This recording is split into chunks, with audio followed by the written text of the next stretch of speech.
The war is hovering over politics right now, as it should. This is the dominant issue, at least right now, of our time. Give us your assessment. Is there a way out? The war is a total disaster. It's a catastrophe, nothing less. It is such a shame that this took place. In fact, I gained a lot of respect for our current president's father by the fact that he had the sense not to go into Iraq. He won the war and then said, let's not go the rest of the way, and he turned out to be right. And Saddam Hussein, whether they like him or didn't like him, he hated terrorists. He'd shoot and kill terrorists. When terrorists came into this country, which he did control and he did dominate, he would kill terrorists. Now it's a breeding ground for terrorists. So, look, the war is a total catastrophe. Who do you blame? And they have a civil war going on. Who do you blame?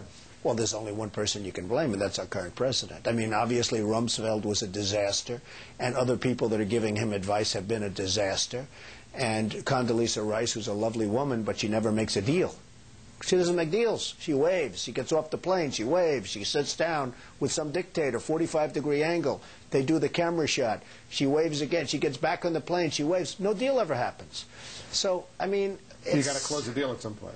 You got to make deals. The world is dying to make deals, and we don't have the right people doing it. The Vice President, Dick Cheney. Well, he's obviously a very hawkish guy on the war. He said the war was going fantastically just a few months ago, and, you know, it's just very sad. I don't know if they're bad people. I don't know what's going on. I just know that they got us into a mess, the likes of which this country has probably never seen. It's one of the great catastrophes of all time. And perhaps even worse, the rest of the world hates us. You go throughout Europe. I travel. I do deals all over the world. The Europeans hate us. You go to Germany. You go to England. You go to places that, you know, we didn't have problems with. They all hate the Americans because of what's happened. We had a chance after September 11th to be the most popular, for the first time ever, to be the most popular nation on earth, and we blew it.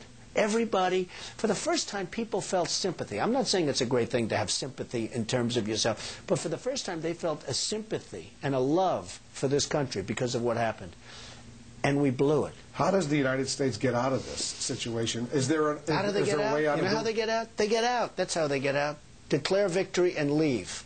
Because I'll tell you, this country is just going to get further bogged down. They're in a civil war over there, Wolf. There's nothing that we're going to be able to do with a civil war.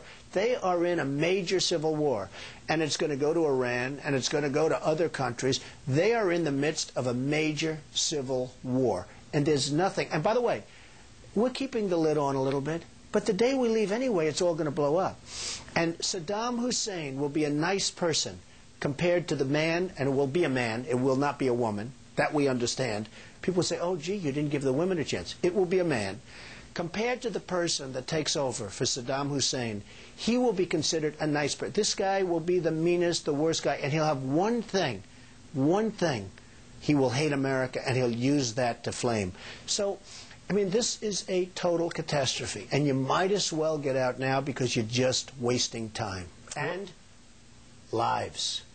You know, nobody talks about the soldiers that are coming back with no arms and no legs. And I saw at Mar-a-Lago on Mondays, I make Mar-a-Lago my club that you know about. In Palm Beach. I make that twice now. On a Monday, I let returning Iraqi injured soldiers come to the premises. The most beautiful people I've ever seen. But they're missing arms and legs. They're with their wives. Sometimes they're with their girlfriends. And the tears are coming down the faces of these people. I mean, the thousands and maybe hundreds of thousands. And the Iraqis that have been just maimed and killed. This war is a horrible thing. Now, President Bush says he's religious. And yet 400,000 people, the way I count it, have died. And probably millions have been badly maimed and injured. What's going on? What's going on? And the day we pull out, it's going to explode. We're keeping the lid on a little bit. It's still a catastrophe. But the day we pull out, because they're in a civil war, whether we want to admit it or not, they're in a civil war.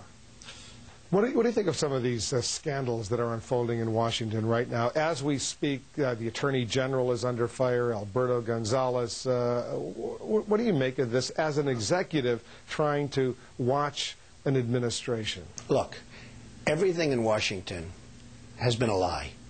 Weapons of mass destruction was a total lie. It was a way of attacking Iraq, which he thought was going to be easy, and it turned out to be the exact opposite of easy. He reads 60 books a year. He reads a book a week.